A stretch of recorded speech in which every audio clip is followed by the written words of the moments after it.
Good evening, Dr. Prema. Yeah. So good to see you. Thank you. Thanks for joining on time. Thank you. Thank you, both of you. Thank you so much. Pleasure. So we are all set. Hopefully, all set. Yes. With your permission, Mr. Pete and Dr. Arti, and with the presence of the management of Chandramari International School and the chairman here, especially, let me welcome you all and good evening. This is Dr. Prema Muralidhar, the CEO of CMIS Coimbatore, Chandramari International School, welcoming you all to today's fireside chat. The topic, revolutionizing student engagement, visual and dynamic learning with global perspectives. I think in today's rapidly evolving world, engaging students is no longer about traditional teaching methods. I mean, it's about creating experiences that inspire curiosity, collaboration, critical thinking, and skill-based, project-based pedagogies. And this conversation couldn't be more timely as schools worldwide adapt to this innovative approaches in education. And today, this evening, we are honored to host two exceptional academic leaders who bring a wealth of knowledge and experience to this discussion. It's my privilege on behalf of CMIS and the management in particular to invite Mr. Pete Rowe, an education leader with an experience of over 3 decades and is currently the executive head teacher of 2 schools in the UK, the Rivers and Castleview. Pete has transformed schools through strategic leadership that talks about the curriculum innovation and, of course, mentoring. A seasoned Ofsted inspector that he is, and a powerful education consultant, Pete's work spans school improvement. He has his expertise in SEND, so strategizing for the SEND department, and of course, fostering professional development models. Welcome to the show, Pete. We are really honored to have you with us. Thank you for having me, and the honor is shared. Thank you. And who other than our second guest, Dr. Arti Khosle, a pioneering entrepreneur and the founder of International Center of Assessment for Excellence, fondly known amongst educators as COAE. Dr. Khosle has impacted education globally, leading projects with organizations like ISO, the World Bank, and UNIDO. Her experience in quality assurance, conformity assessments, and of course, implementing NEP, the National Education Policy 2020, has empowered over 5,000 leaders across 40 different countries. Who else other than Chandramari are so delighted, Dr. Arti, to welcome you. And today, we will explore the themes like the role of technology. Both the guests will share their views of technology in learning, student-centric approaches, and of course, the importance of global benchmarks. Stay tuned for a dynamic question and answer session towards the end, where we will address some of the most pressing questions. Before we get started, welcome Dr. Arti and Mr. Pete Rowe to this beautiful session, and let's commence the session. Thank you, Dr. Prema. Yeah. So we have divided the entire 45 minutes into 3 segments and a question answer. The first segment we will be doing will be, or let's say the segment will concentrate on technology in learning. My first question to Mr. Pete. Mr. Pete, as an experienced leader, how has visual and dynamic tools transformed education in the UK classrooms? Can you share a few standout examples, please? As always with speakers, the first thing I'm going to do is slightly change the question or enhance the question. What I think is really important as an opening statement is to remember that what we're all about is enhancing learning. And learning is a long-term change in young people's and indeed adults' memories. So when we're talking about new technologies and innovative ideas, it's always to make that more effective and more efficient. So when we ask a question about technology, we always need to be thinking, is whatever it is that we're suggesting going to make learning happen better? And for me, while I was thinking about this question that you raised with me, that there are any number of tools that are in the moment that can enhance learning. But the example I'm going to give you is a little program called Carousel, and I can put the link into the chat in a moment if you'd like. Carousel is a program that teachers can easily access. And what it does is it asks pupils questions either in the moment or afterwards. And what it's doing is checking whether or not youngsters have really understood the unmissable learning of that moment or that lesson. And what happens on an ongoing basis, let's say over a term, those same questions come back. So each session there would be very specific questions about what has just been learned, but it then goes back to previous lessons and asks again to check whether the learning in previous sessions has been embedded.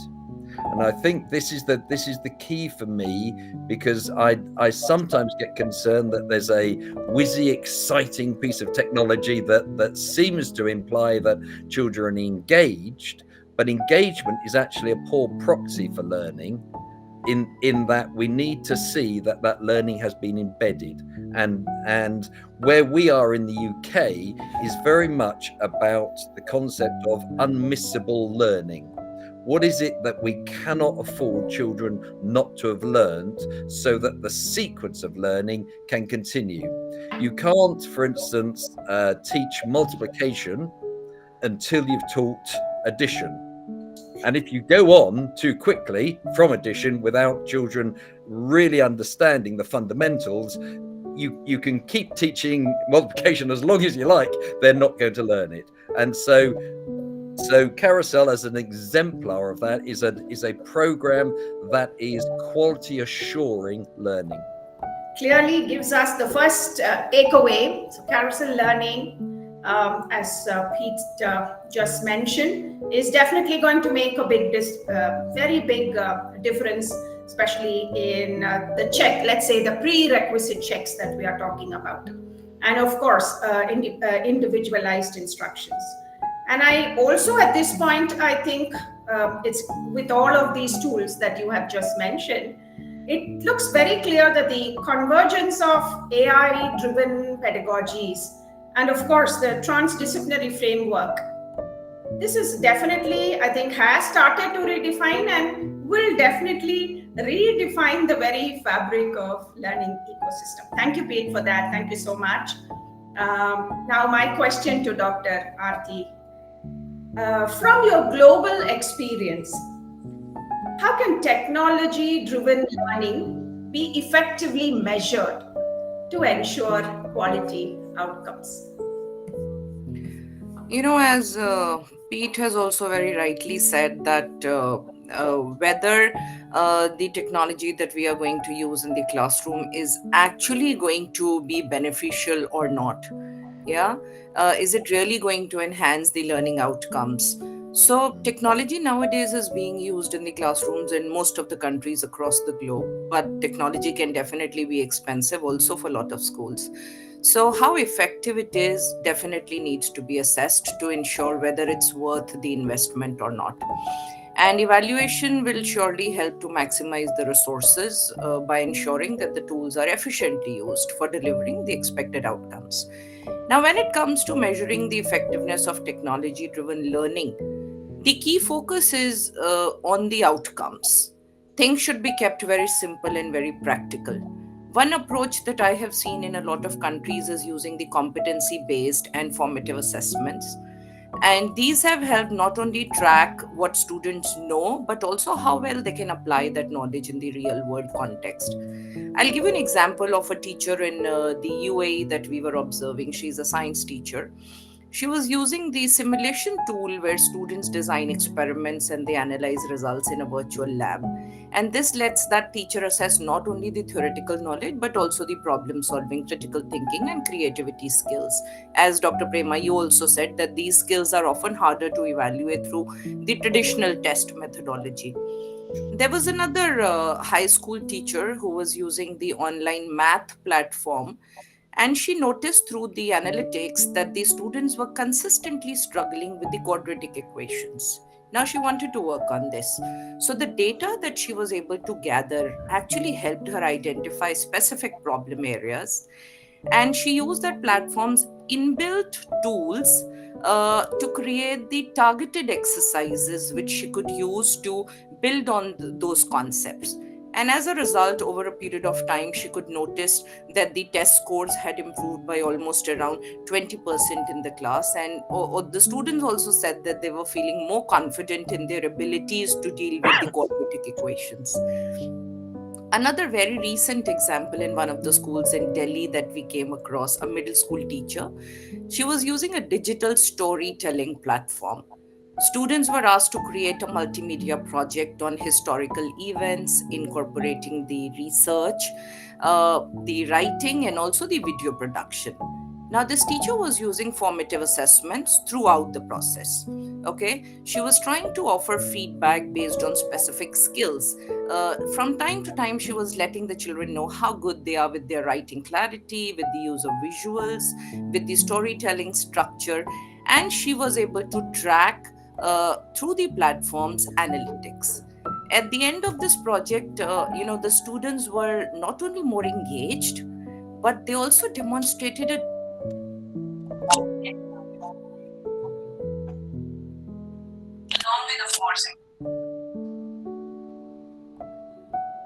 We, are we losing your voice, Dr. Arti? Seeing if you can get these examples.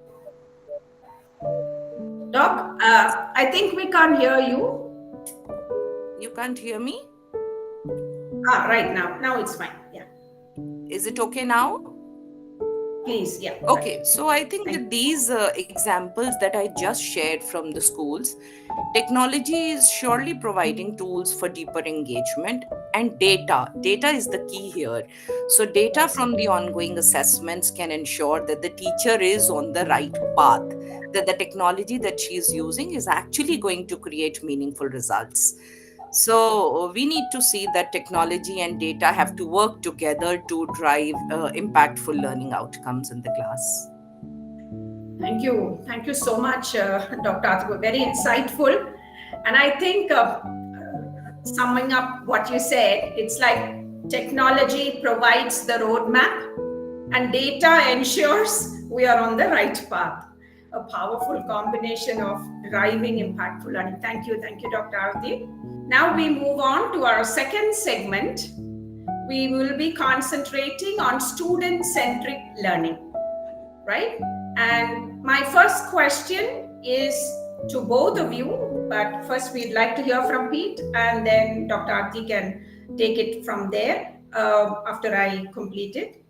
So both of you, what are the key strategies to make learning more student centric, especially in connection with diverse classrooms and diverse needs?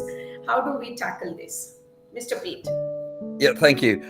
I think we go back to what Artie's just said, which I think is so important, which is about making sure that we are all agreed about what the learning actually should be, so that we need to have an agreed curriculum, an unmissable set of knowledge that everyone who's involved in education agrees. Once we've got that, and it's age specific, then we come across two clear points. The first is to understand your cohort, and actually there's a whole series of technologies that can be useful for that. So we can understand if you're in an individual, well, let's go the other way. So you might have a whole school within a particular community, and where I am at the moment, our school community has got a lot of pupils from families that have come in from a range of countries. We've got 51 languages within our country. English is spoken well by a lot of them, but it's actually functional English. It's not complex. It's not rich. It's not poetic. So we've identified that as a cohort, and therefore change our curriculum to really focus on enhancing a richness of language. That's specific to our cohort. We understand the big cohort. Then you're moving down to individual classrooms and expecting classroom teachers to understand the dynamics of that individual classroom, and that develops over time. But again, as Arti said, previous summative assessment can give a general idea of the levels of achievement. We then move down into the individual needs of those pupils, and of course this changes over time. That, you know, on day one you'll have individuals who are at different levels. Over a year, that dynamic will change. And again, technology can be used both summatively and formatively to really identify what those the areas that those pupils need to be supported in. I think that the sort of final point I'd say again is the bonus of technologies that can then enhance learning. So once you've used that data-driven concept that Artie's really articulated very well, you're then saying, if you imagine, I don't know whether this metaphor sort of transfers internationally, but we often say, if you've only got a hammer in your toolkit, then everything becomes a nail and you just bang away at this point. Whereas actually, if you've got a range of tools, you are more likely to better be able to address the particular needs of the pupils. And what we're doing when we talk about technology is we're adding to our toolkit of possible strategies to use. Thank you, Pete. I think the clear demarcation of how technology can be used is what you said. I mean, there's a lot of myth around technology and saying children will be screen timed and all of it, but if used wisely, I think this is the most beautiful tool that you can ever use to enhance teaching and learning, especially in classroom context. Thank you, Pete. Can we hear from Dr. Arti? Yeah, sure. I think though Pete has already covered the diversity that we all have in our classrooms now. And I'm impressed by what Pete said, that the first and the foremost thing is that you understand your cohort. That's very important. Understanding each and every learner in the classroom is of prime importance for any educator. I think the real-time feedback here plays a very important role. Instead of waiting for weeks to get a grade on an assignment, I think giving feedback immediately would help students understand what they did well and where they can improve right away. This very quick feedback loop will not only encourage students to make adjustments and keep learning without getting stuck or discouraged, but it will also kind of motivate the children to do better every time. Another strategy that the schools can adopt is of adaptive assessments, though Pete has also mentioned about it, that considering every student's unique needs, abilities, the pace, we will have to design the assessments. uh, how well the student is doing. If the student is excelling, maybe the assessment can have questions which are a bit harder, bit difficult. While if the child needs more support, the questions that we give to them can be a little easier. This will ensure that every student is challenged but not overwhelmed. And this can actually help them stay engaged and motivated. Another strategy which a lot of schools these days are already adopting is the project based learning. Because in a diverse classroom where a lot of teamwork is needed and the peer learning becomes very important, we have to give them the freedom to explore topics that they are passionate about. And this is going to help them to show what they've learned in different ways, whether it is through some research or presentations, or maybe creating something digital that the students take pride in. That might help. And this approach would surely help students play to their strengths while still they'll be learning the essential skills that are needed in the classroom. And lastly, what I feel is very, very critical is encouraging collaboration. Lot of collaboration. Let them work in groups. Let them understand from each other's strengths and perspectives so that the learning experience becomes richer and it also becomes more inclusive. So, for me, I think making learning more student centric is about creating a flexible environment where every student feels valued, they feel supported, Mhm. and they are also able to learn at their own pace. So I think hearing every student's voice and giving them the confidence that their needs are met in a way is going to help them actually thrive in the classroom environment. Very, very well said, Can I Doctor. can I jump in with an example, just as because Please. I think it's really so. If you take a history concept such as all societies seem to have a pantheon of gods, let's say, or yeah. So we take that as unmissable learning. All children need to know that. But as Arti just said, moving on from that, how that then gets embedded and articulated, one child might want to do a straightforward comparison between Indian gods and Greek gods. Another might say, well, it'd be really good to create a drama production of those gods together. Another might want to explore the visual side of how those things. Yep. So we've got that core learning, and then we need to be providing classroom opportunities for that to be enhanced and developed on a more individualized approach. Does that make sense? Of course, it does a lot of sense. I'm just thinking, if not for the time, we could have discussed more such examples that the audience can have clear takeaways. Because, endorsing both of your views, I can only say that, and reiterating what both of you have been continuously harping about, student-centric classrooms. And I think if effective student-centric classrooms would mean tailoring education to every single learner's unique rhythm. So saying that no more one size fits all approach here. The teacher and the student, both of them have to be given an opportunity. Perceptions have to be accepted. Perspectives has to be taken into consideration. And wonderful examples. Thank you so much, Pete and Dr. Arti. Thank you so much. And now with the segment 2, we're moving over to segment 3. And mind you, we have 2 auditors too here.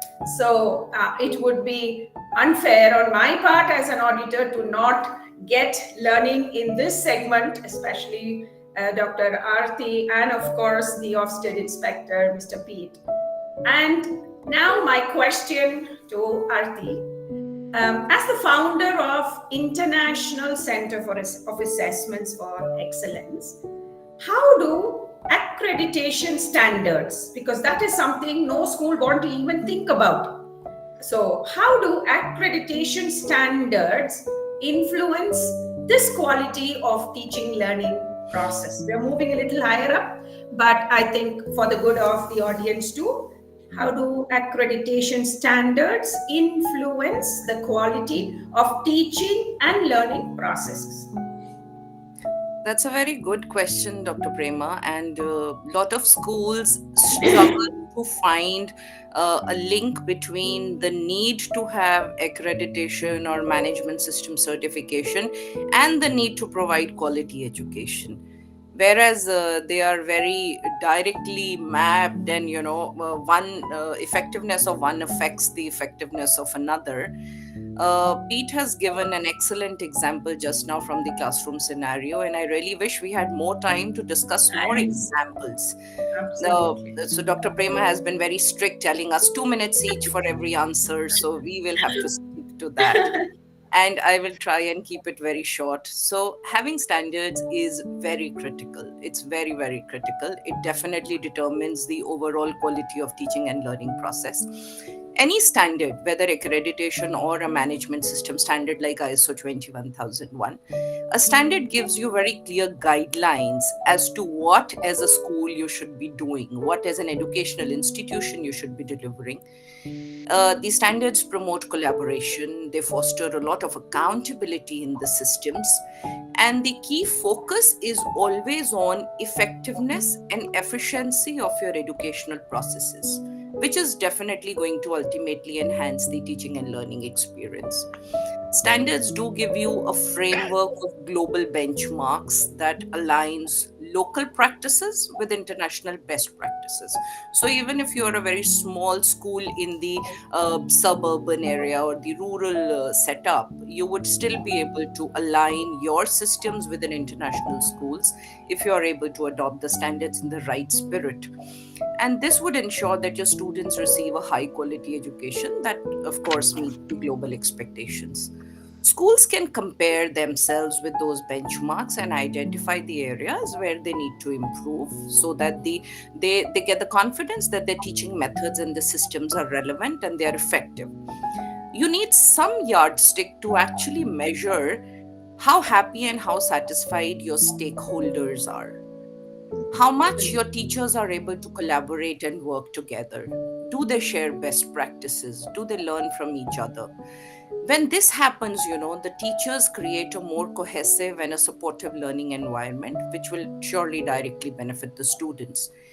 And it will also encourage the professional development. It will help educators, stay updated with the latest teaching strategies.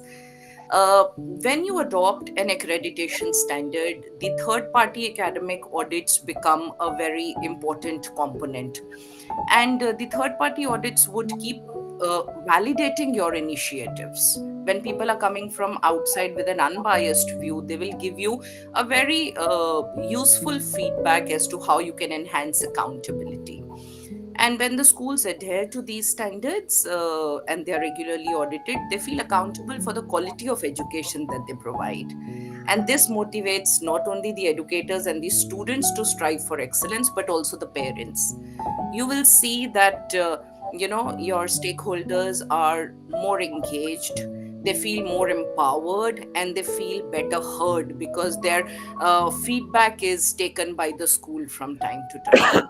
So, I think to have an effective and a student centered approach to learning, it is very critical that each school adopts the standards, whether national or international. Very well said, Dr. Arti. I can't agree more, because we all know that accreditation actually acts as a quality seal. And to me, it does not only ensure schools to aim for excellence, but definitely sustain excellence over a period of time. And I think that's very crucial at this time, with so many changes and transformation happening in the educational arena, where upskilling is becoming a huge challenge, but time is ticking, students are losing out on time, and we really have to have that third eye very functional and open to be able to accept and address such wonderful tools that we I have, think, especially. Dr. Prema, you used a very good word, that is to be sustainable. Because a lot of schools, every day they will keep changing their systems, their policies. A new principal comes, she'll bring a new vision, and then things are back to square one. So to have systems that can sustain the institution and continually grow the institution, it's very important that your processes are put in place. Excellent, excellent.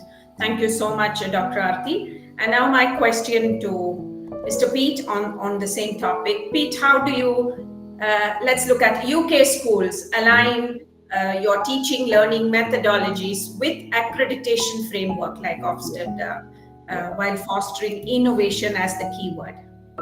So just to pick up what was just said there, consistency and coherence are the two words that I've put down. A coherent system which is consistent both across schools, but also internally to the school as well, so that you've got consistency across the individual subject areas. For instance, research in the UK has shown that there's more consistency subject to subject across different schools than there is within the same school between one subject to another, which is a really interesting piece of research. I'm just gonna I actually agree with everything that's been said, but because we're webinaring and trying to make people think, I'm just going to put out a challenge. So in terms of Ofsted, and I'm trained in Ofsted, and every 4 years all our schools are assessed by Ofsted. So here's the challenge. Ofsted is a very high stakes and high threat system, and therefore schools adapt to that system because they need to get the tick, they need to get that accreditation. And the challenge is to say, who is it that has actually agreed that external set of criteria as being the appropriate way to assess schools?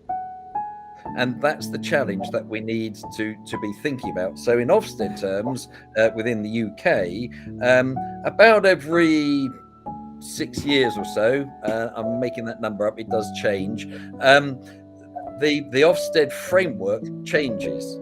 So if they are accepted, if there is a change, then by default, this consistency that I was just talking about is open to debate.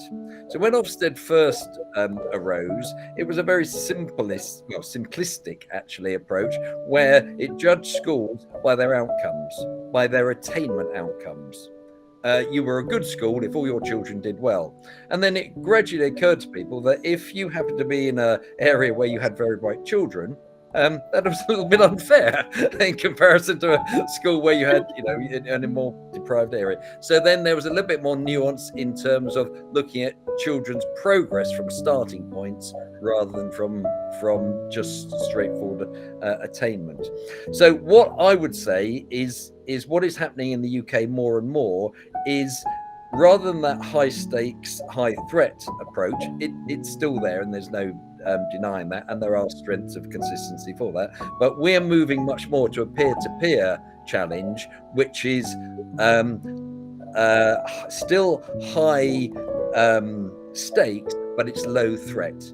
You are much more I personally am much more likely to be open and honest about my school to a colleague in the school down the road than I am to an external judge who is going to publish something publicly about my school. I'm not going to be telling them about my areas for development in quite the same way, because I don't necessarily want those stakeholder groups that Arti was talking about to, so the peer-to-peer work is, we run a little network within our schools, and we call it 4 schools for schools. Very clever using, and it's 4 schools, literally the number, although actually it's now 6 schools. It doesn't sound so good, but the point is, it's 4 schools, not for an external judgment.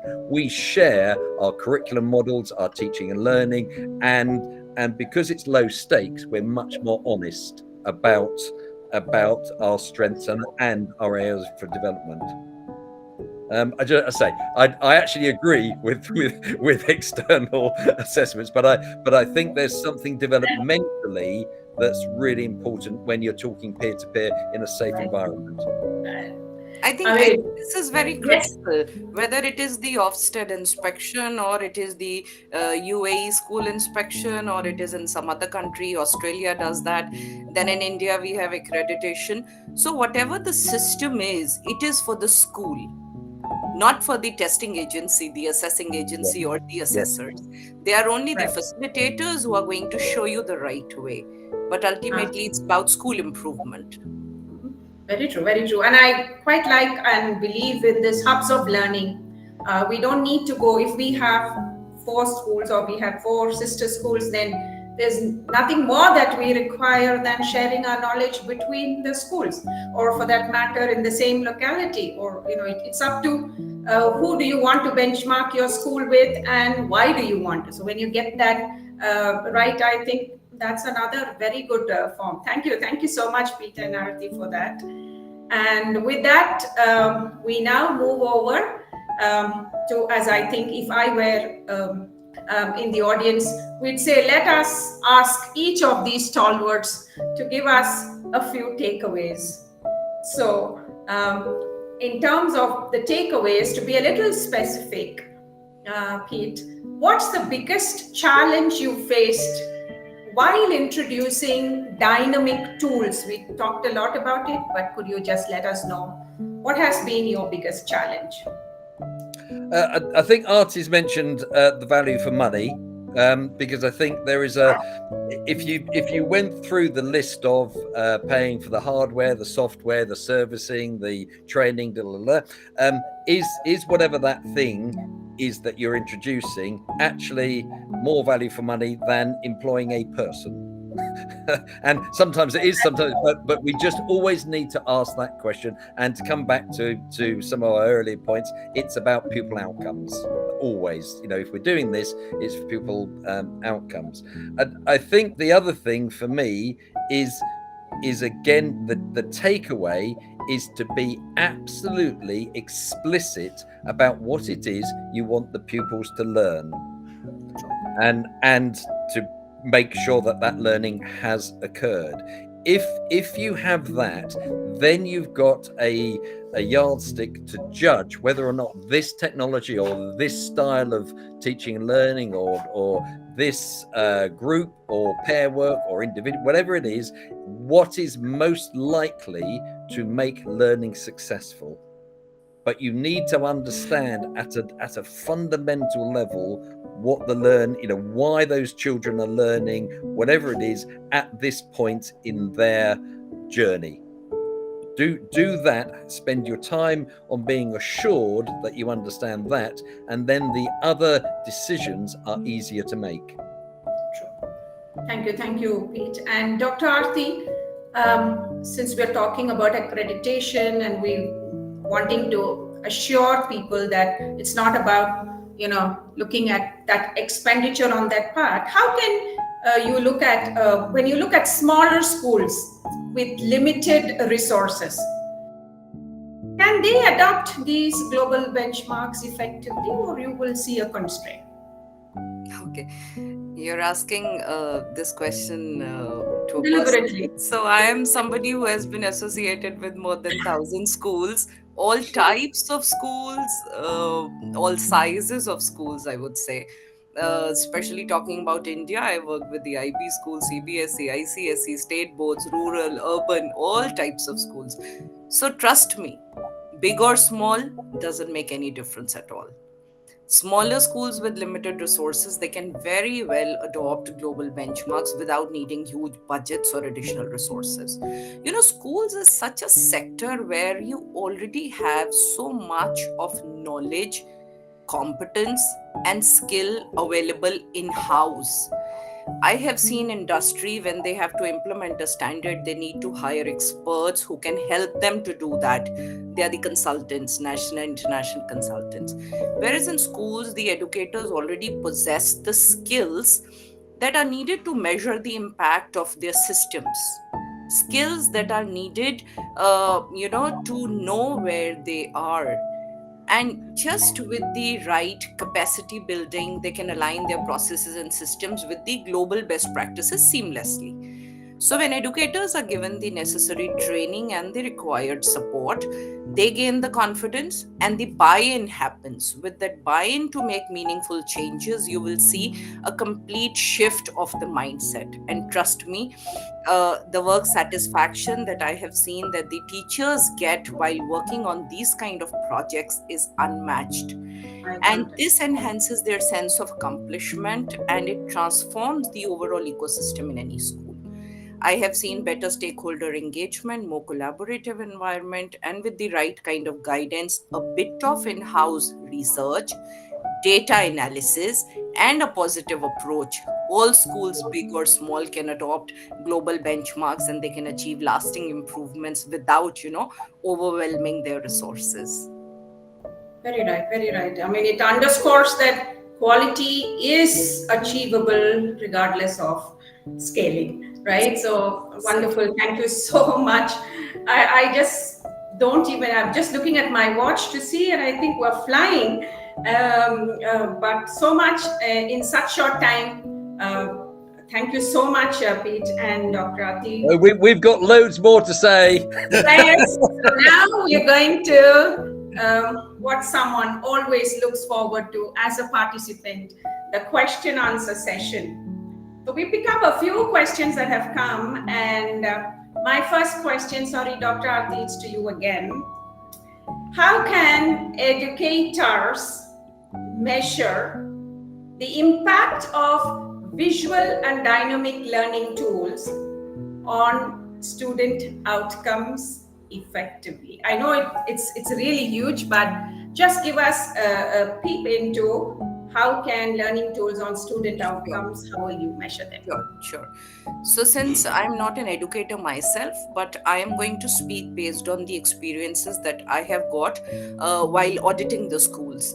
So, what I have seen has worked the best for the schools is one is, of course, the feedback survey. You can gather inputs from students on their learning experiences and how effective those tools are. Two is you can look at their engagement matrix.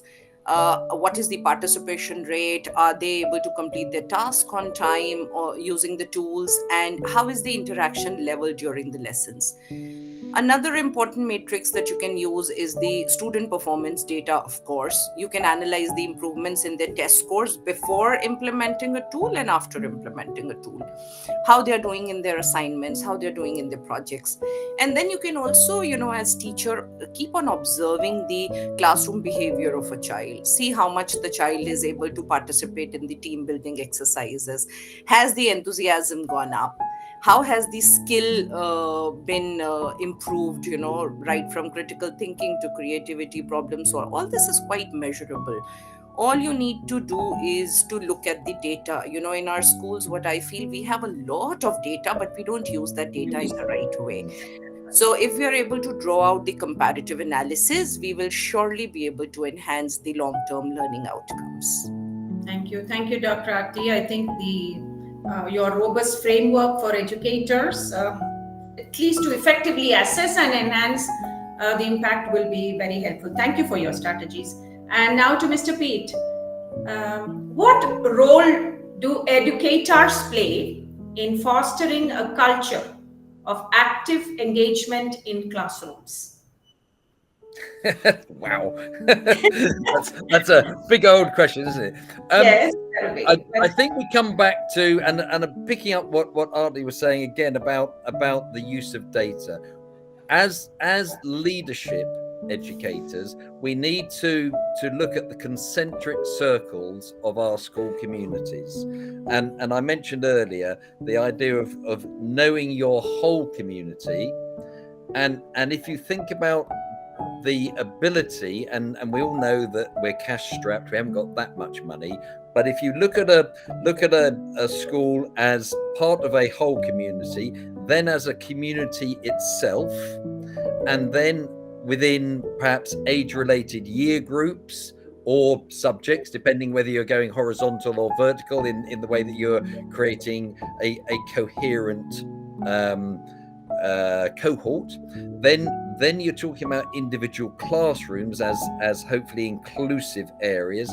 Then you're talking about the curriculum itself, the actual content of the curriculum, an agreed curriculum content, which is accessible to hopefully to all.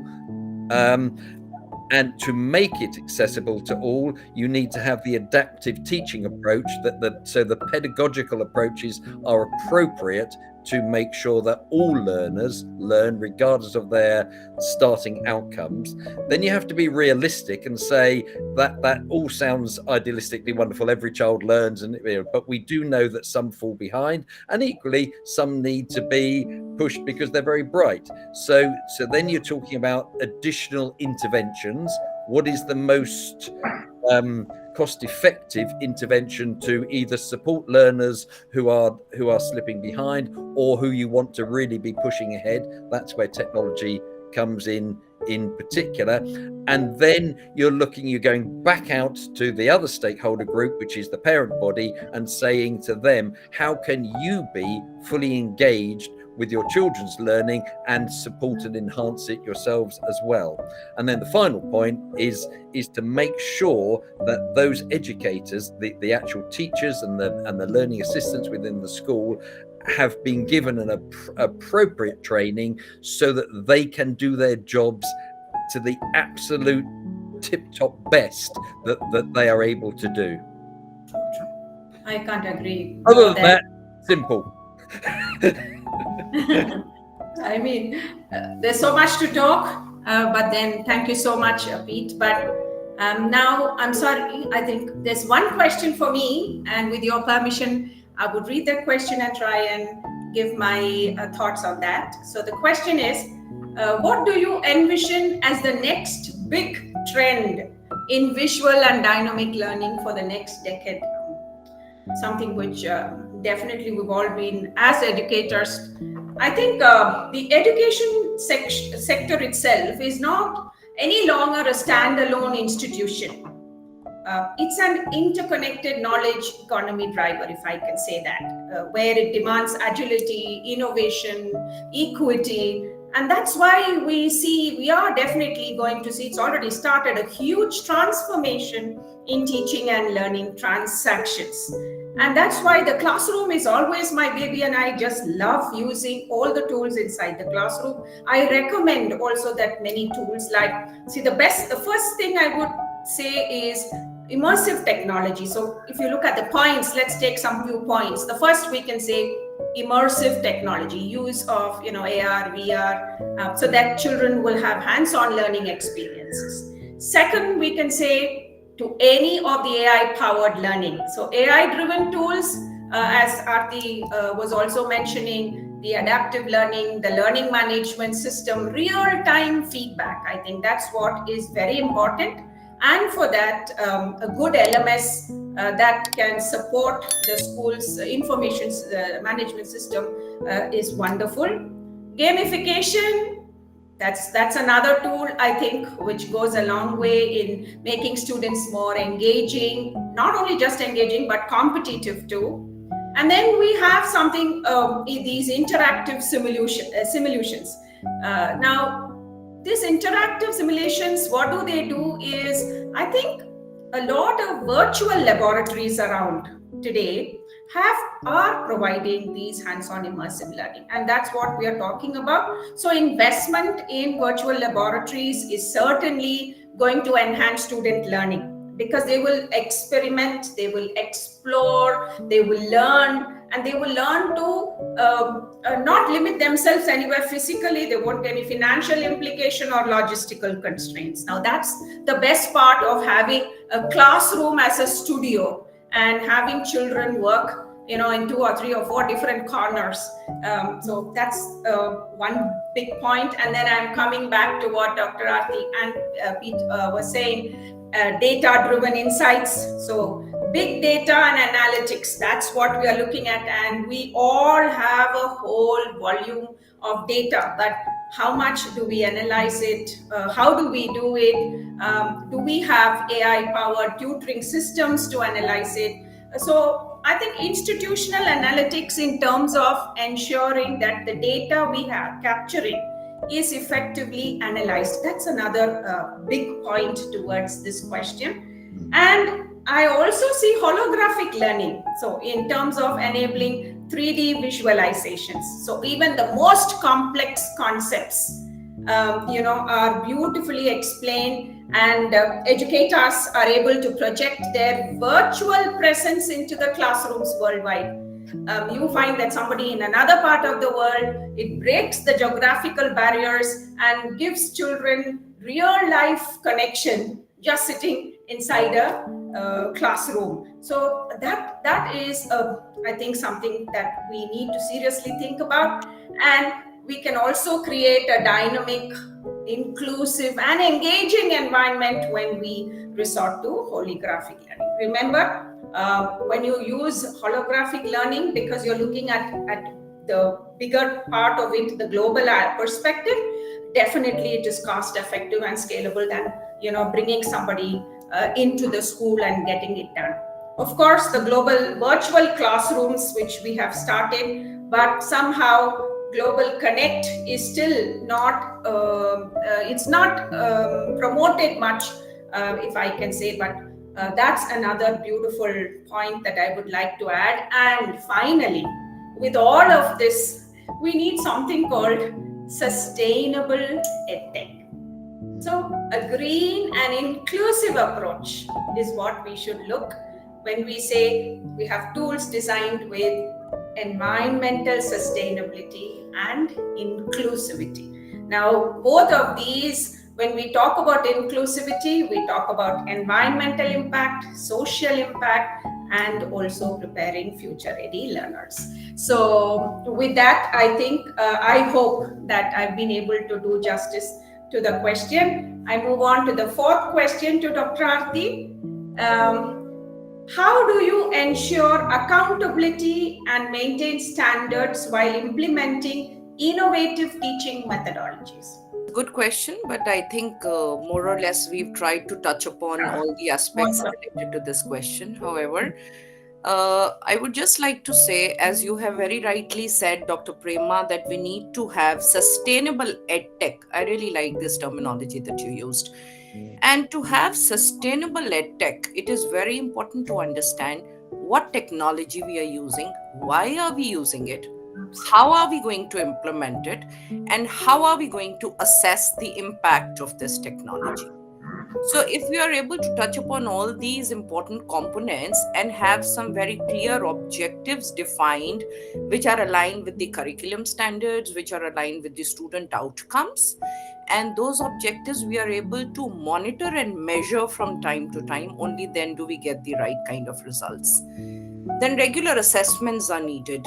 Apart from the formative and summative assessments of the learning, I would say it is very important to assess the teacher's skills also. We as schools provide a lot of trainings to our teachers. Whenever a new technology needs to be introduced, we try and ensure that all the teachers understand the innovative methods and they take accountability of implementing those frameworks. However, teachers also need some kind of a stamping in the sense not just their internal classroom observations done by their peers, but also a third party coming in, the experts coming in, the experts with some international exposure who can tell them if they are on the right track or not, and the kind of data that they're using, are they able to analyze that data in the right way or not.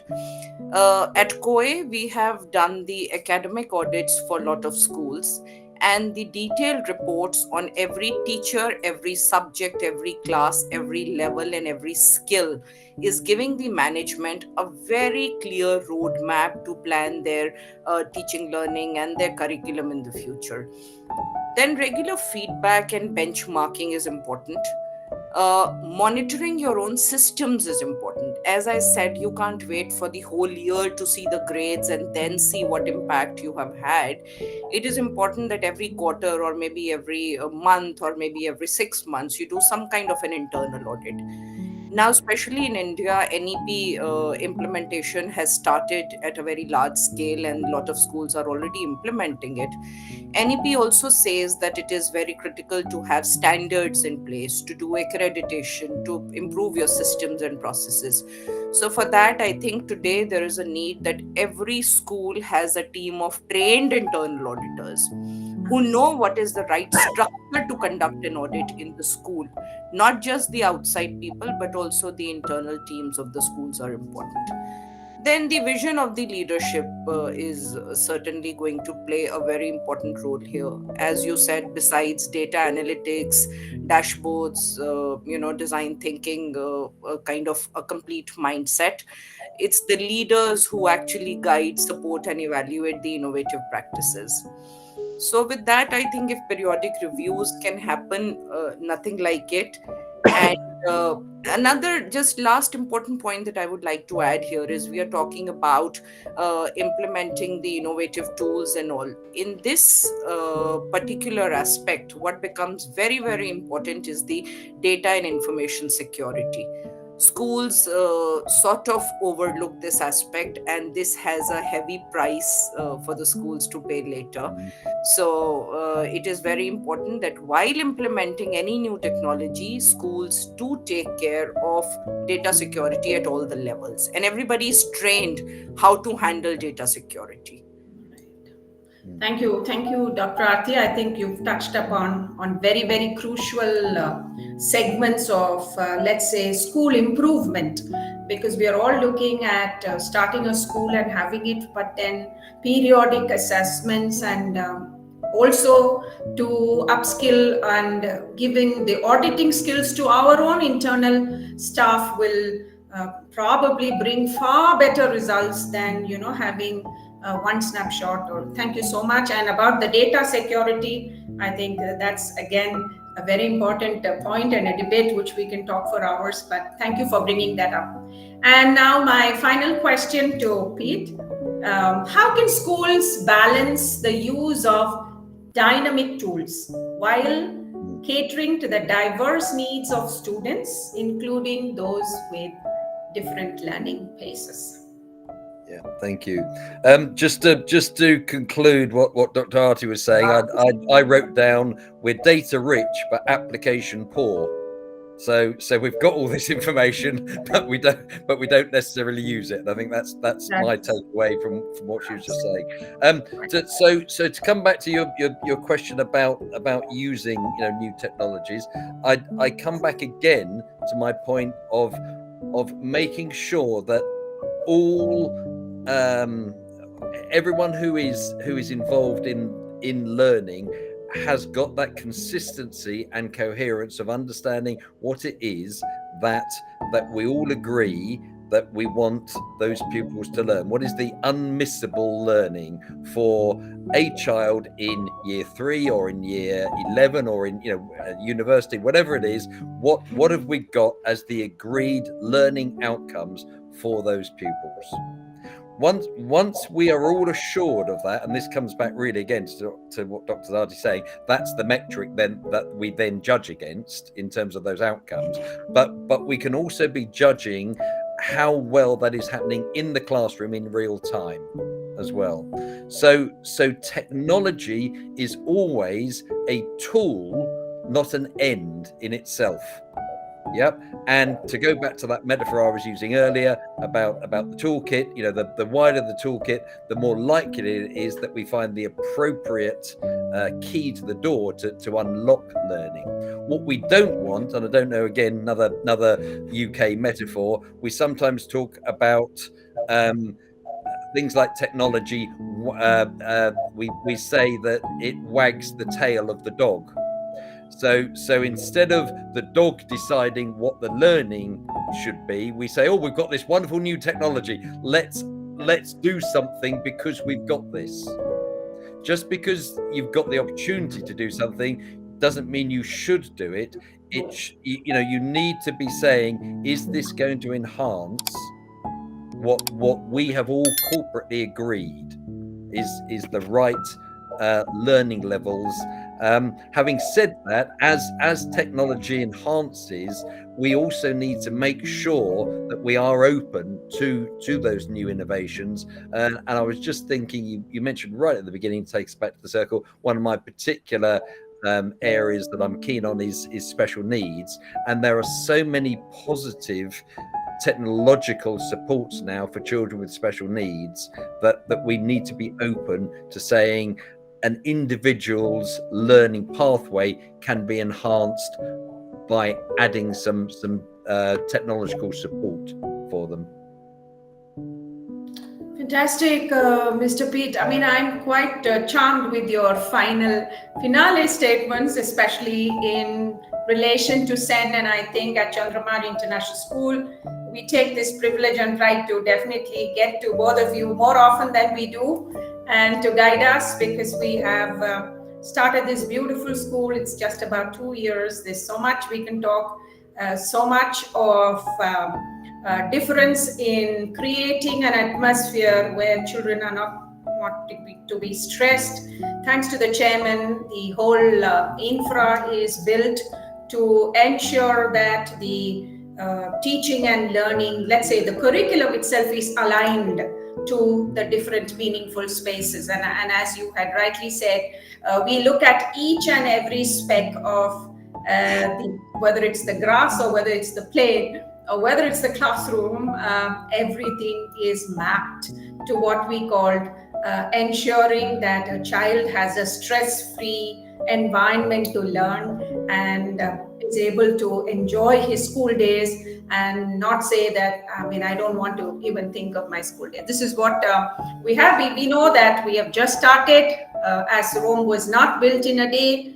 We are optimistic that we have people, and now thanks to people that we are engaging with all of your collaborations, I'm sure we will be able to take CMIS to its next level, living the fact that yes, we do have challenges and we're braving them out.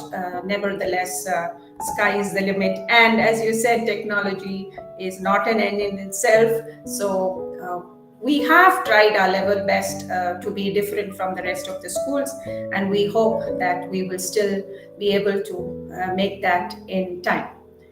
And with that, we thank you both for sharing your incredible expertise today. I mean, this is not enough. I would love to have another hour or two.